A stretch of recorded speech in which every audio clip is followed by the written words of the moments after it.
let's go to insecurity, because that's another burning issue. In the last few days, I've been so downcast.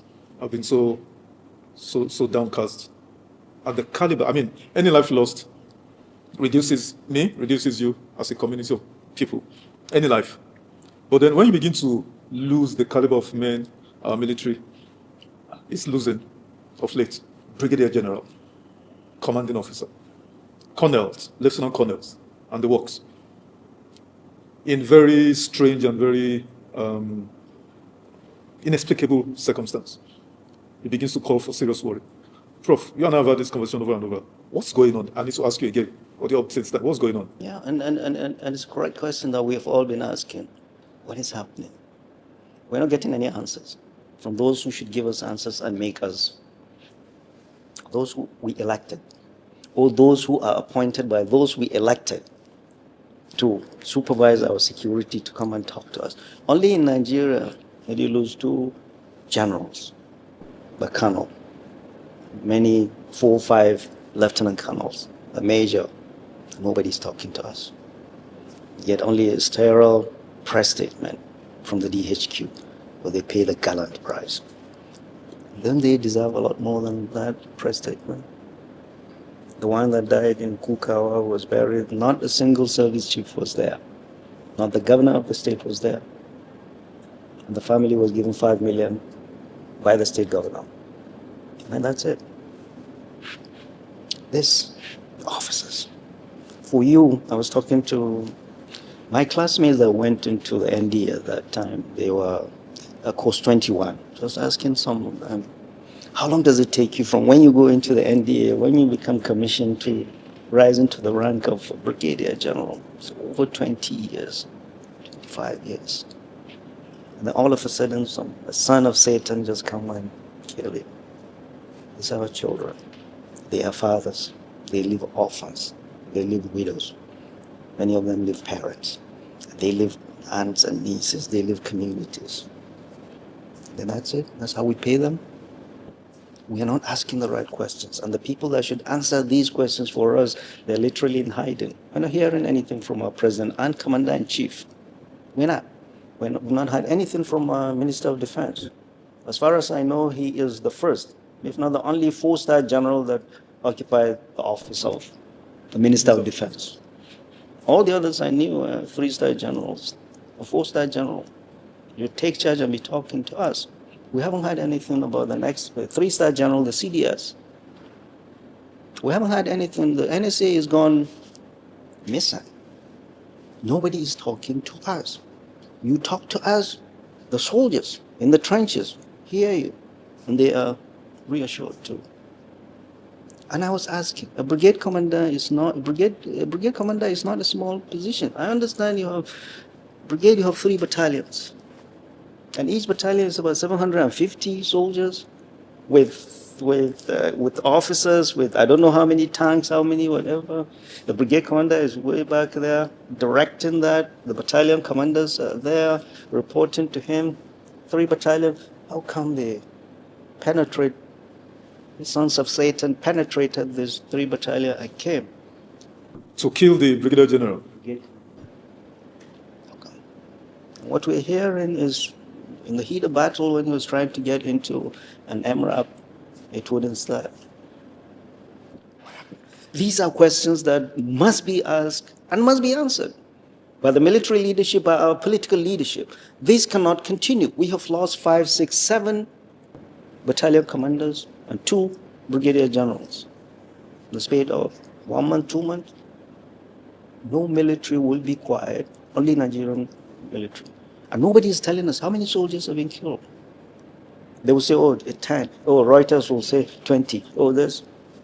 So they are not worthy of being mentioned. You go to the United States, the other day I saw the President Trump, his vice president, and the minister, the Secretary of War at the airport to receive the caskets of 3 fallen American soldiers, the other ranks. The president was there, the vice president was there, and the Minister of Defense was there. Here, they get buried all across. We don't know them. We don't know how many. Who would want to send his child to be a soldier? They went in on their own accord. This is a volunteer military to fight and protect all of us. We're not treating them well. An officer told me in the military, there are three things: resource, training, and leadership. Clearly, they don't have resources there, either physical equipment or intelligence. Let me ask you on that resource, the first one, resource. You took it right out of my mouth.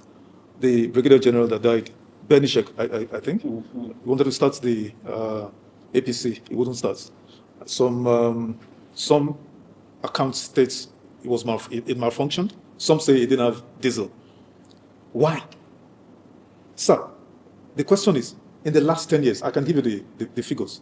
No sector has gotten more budget than the defense and security sector. Trillions and trillions and trillions.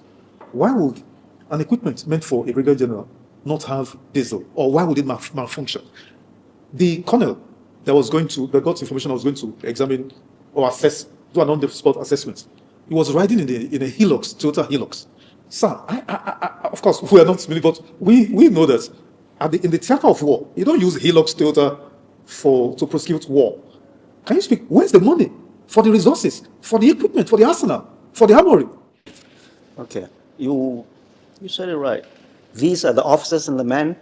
They are fighters. They want to defend, they want to fight for this country and protect us all. They put their lives at risk. Like you said, the colonel with his troops running. Where was he going? He was going to see an on-the-spot assessment. Spot assessment, what's happening. He went into a regular helo. Yes. He's not supposed to. He needed to be in an armored. Yes. And then they bumped into an IED. And our brigadier general that the MRAP wouldn't start, and I was asking an armor general to educate me, because you can't just jump into military thing. There's a lot of things we don't know and we may never know. We are talking a Tiger tank consumes about 1,200 liters of diesel. And the price of diesel today, 2,000. If you do 2,000 times 1,200, it is 2.5 million naira to fill up the tank, just one. And it says even to warm it up, yes, you consume tons of fuel. So many of those things, and the commanders there, and the brigade commanders there, are not given the resources. They don't have the diesel, they don't have the arms, they don't have the... You asked a good question, why? Just recently, how many weeks ago, they said they gave the military 3-point-something trillion again. So the question is, where is the money? And unless we start asking the question, where is the money? Is the military under President Bola Ahmed Tinubu, is it treated as other ministries are, where budget is written and money is not given? Or is money truly given, but it's not trickling down to the war front? Questions must be answered, because just like Buhari said, if we don't kill corruption, corruption will kill us. Corruption is killing us, corruption is killing our soldiers and officers in the front line. We must address this. We are sending our men, officers and men to go and defend us. We are not providing them with the equipment they need. Diesel. Okay, look at the Beni Sheikh. Beni Sheikh is the corridor, it's on the road. Corridor to, because previously they were ambushing, is the road. They were ambushing supplies, yes, military supplies to Maiduguri. So they upgraded that to a brigade, so that they opened that corridor of supply. Because any military that is logistics, pathway is blocked, that military is gone. And that was why it was there. And they upgraded it to a brigade so that it keeps that pathway, that corridor of logistics supply to open. They've been doing an excellent job, because previously they used to lose a lot along the way, and they opened that. The question I keep saying is that these bad boys have better intelligence than us, and that is the resource. Resource is not only the money, resource is intelligence. Why? And they've been doing it systematically. Goshe, Konduga, what's the name? All these places they keep hitting. And they keep hitting. Beni Sheikh, everywhere they keep hitting, and they're targeting our officers. If in a brigade you cut off the neck, you kill the brigade commander, what is the morale of... if in a battalion, I have a general friend tells me, look, I've retired a major general, I've gone there, I've done this, but as a young officer, the one position you really want and you feel you're part of the war is Commanding officer. battalion commander. Yeah, battalion commander. Go with the boys in the front. They take orders from you. Even the GOC, well, it's you, the boys see and look up to. So you see, they kill the battalion commander. What do you expect the boys to do? The morale of the boys. We should provide whatever our military needs, and it should get to them. And we should look. I mean, it's been very, very depressing for everybody in this country. We've been losing our soldiers, losing our officers. We haven't lost this many officers in those so short a time for a very long time. And we must continue to ask the questions, what are Americans doing to help us? They've been around in that theater. Are they not helping us with intelligence? Because clearly this Boko Haram issue of the better intelligence than us. We must provide our fighting men with all the resources they need. As a matter of urgency, give them all the intelligence they require. And the leadership must show leadership. Sitting in Abuja while we are taking hits and losing officers and men reflects badly on our leadership, both military and political leadership. And they need to talk to us. These soldiers, they are our children, they are our brothers, they are our uncles, talk to Nigerians so that they know, so that they feel assured. But all is not well in this country. All is not well, Mr. President. But then, the big question is, how come these bad guys, I mean, I used to use the word ragtag, but I've learned not to say that anymore. Because anybody who could assess a brigadier general, a brigade commander, you don't call that ragtag anymore. How is it they seem to have better military equipment than, how is that possible? What's going on? So you see this, their connection with the outside. Outside, exactly. This ISWAP, ISIS, Yes. whatever, their connection. Where is it coming from? How is it getting into the country? Borders are everywhere. And the borders are not secured? You know they're not. You know they're not. So we have, it's really very, very depressing. The way things are going, they are not going right.